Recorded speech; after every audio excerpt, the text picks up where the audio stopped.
Hey guys, welcome to this video. आज की इस वीडियो में हम AWS के डिफरेंट स्टोरेज ऑप्शंस को एक्सप्लोर करेंगे, जो कि AWS सर्टिफिकेशन एग्जामिनेशन और ओवरऑल AWS क्लाउड नॉलेज के पॉइंट ऑफ व्यू से काफ़ी इम्पोर्टेंट है। तो चलिए स्टार्ट करते हैं।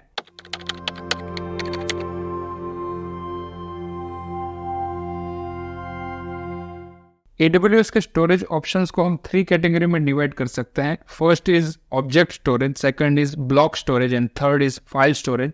सबसे पहले बात करते हैं ब्लॉक स्टोरेज की, जिसमें आता है EBS या फिर इलास्टिक ब्लॉक स्टोरेज, जो कि high performance block storage service है और EC2 इंस्टेंस के साथ इसका यूज होता है। इलास्टिक ब्लॉक स्टोरेज को हम एक हार्ड ड्राइव की तरह कंसिडर कर सकते हैं। एक EC2 इंस्टेंस के साथ हम multiple elastic block storage attach कर सकते हैं और उसको हमारी रिक्वायरमेंट्स के अकॉर्डिंग रिसाइज कर सकते हैं।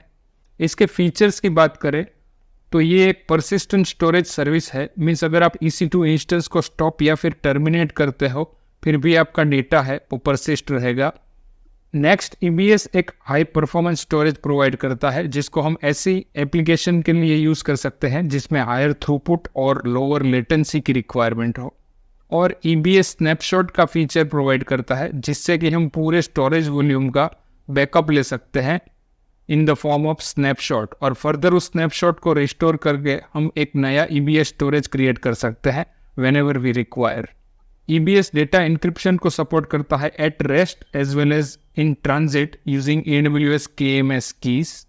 EBS वॉल्यूम टाइप्स की बात करें तो इसमें है जनरल पर्पस SSD, जो कि रिफ़र किया जाता है GP2 और GP3 से, जो कि कॉस्ट और परफॉर्मेंस का एक बैलेंस टाइप है और वाइड वैरायटी ऑफ एप्लीकेशन के लिए यूज़ किया जाता है। नेक्स्ट टाइप है प्रोविजन्ड IOPS SSD, जो कि है IO2 block express and IO1, जो कि highly input output intensive application जैसे कि लार्ज डेटाबेस और क्रिटिकल बिजनेस एप्लीकेशन के लिए डिज़ाइन किया है। नेक्स्ट टाइप है थ्रूपुट ऑप्टिमाइज HDD यानी कि हार्ड डिस्क ड्राइव, जो कि है ST1 और कोल्ड हार्ड डिस्क SC1, जो कि hard disk based lower cost और रिलेटिवली लोअर परफॉर्मेंस के यूज केस के लिए डिज़ाइन किया है।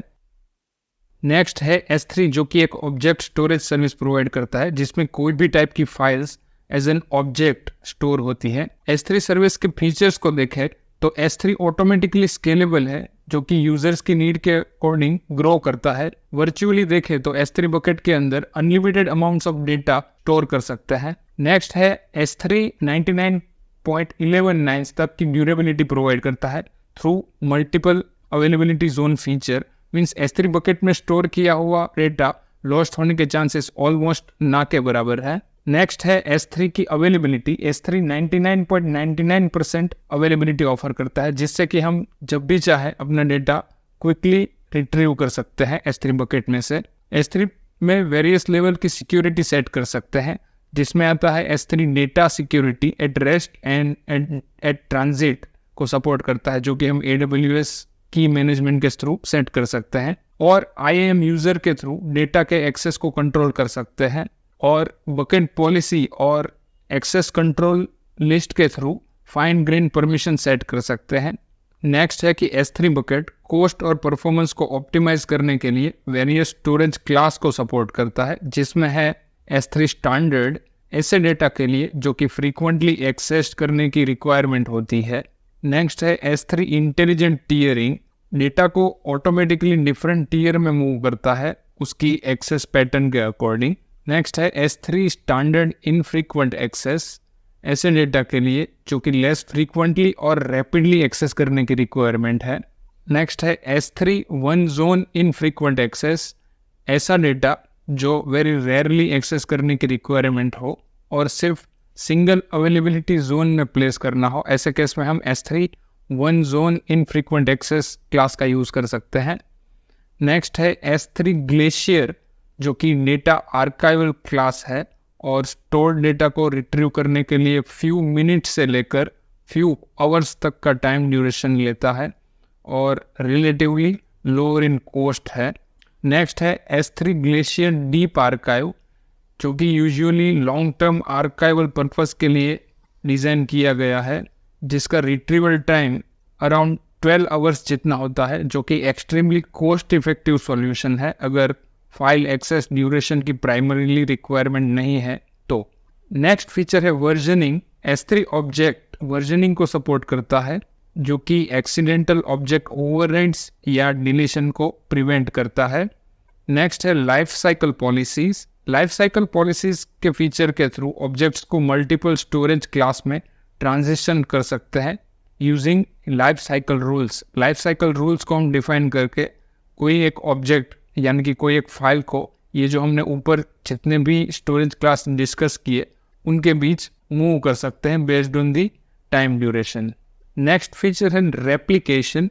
S3 क्रॉस रीजन और सेम रीजन रेप्लिकेशन को सपोर्ट करता है, जो कि डेटा रिकवरी और कंप्लायंसेस के लिए रिक्वायर्ड है। और लास्ट है static site hosting. S3 bucket पर हम स्टैटिक वेबसाइट या वेब पेज होस्ट कर सकते हैं, जो कि एक स्केलेबल और लो कॉस्ट सॉल्यूशन प्रोवाइड करता है। यूजुअली HTML या तो फिर Angular, React ऐसी कोई एप्लीकेशन को होस्ट करने के लिए S3 स्टैटिक साइट होस्टिंग एक बेस्ट सॉल्यूशन है। नेक्स्ट स्टोरेज सर्विस है इलास्टिक फाइल सिस्टम या EFS, जो कि एक fully manage scalable network storage है फॉर लिनक्स ऑपरेटिंग सिस्टम, जिससे कि क्विकली फाइल शेयरिंग कर सकते हैं across multiple EC2 instances. EFS के फीचर्स को देखें तो फर्स्ट है कि EFS ऑटोमेटिकली स्केल अप और स्केल डाउन करता है डिपेंडिंग अपॉन कि उसमें कितने अमाउंट ऑफ डेटा स्टोर हो रहा है। फॉर एग्जांपल, अगर EFS में ज़्यादा फाइल स्टोर करने की रिक्वायरमेंट है तो EFS एक्सपांड करेगा, और वाइस वर्सा अगर लेस स्टोरेज रिक्वायर्ड है तो ऐसे केस में EFS ऑटोमेटिकली श्रिंक हो जाएगा। नेक्स्ट है कि EFS का पूरा इंफ्रास्ट्रक्चर और उसके लिए जो अंडरलाइंग हार्डवेयर चाहिए वो सब AWS खुद से मैनेज करता है। फर्दर इसमें अपडेट, पैच, मेंटेनेंस ये सब AWS साइड से मैनेज होता है, तो यूज़र को अपने एंड से कुछ भी परफॉर्म करने की ज़रूरत नहीं रहती अगर EFS के लिए ऑप्ट करता है। नेक्स्ट ये है कि EFS में फाइल्स मल्टीपल अवेलेबिलिटी जोन्स के अंदर स्टोर होती है, जिससे कि डेटा लॉस होने के चांसेस काफ़ी कम रहते हैं, और फर्दर हम स्टोर्ड डेटा को एक्सट्रीमली क्विकली एक्सेस कर सकते हैं। नेक्स्ट है कि IAM के इंटीग्रेशन की हेल्प से EFS में यूज़र और एप्लीकेशन लेवल के एक्सेस को सेट कर सकते हैं।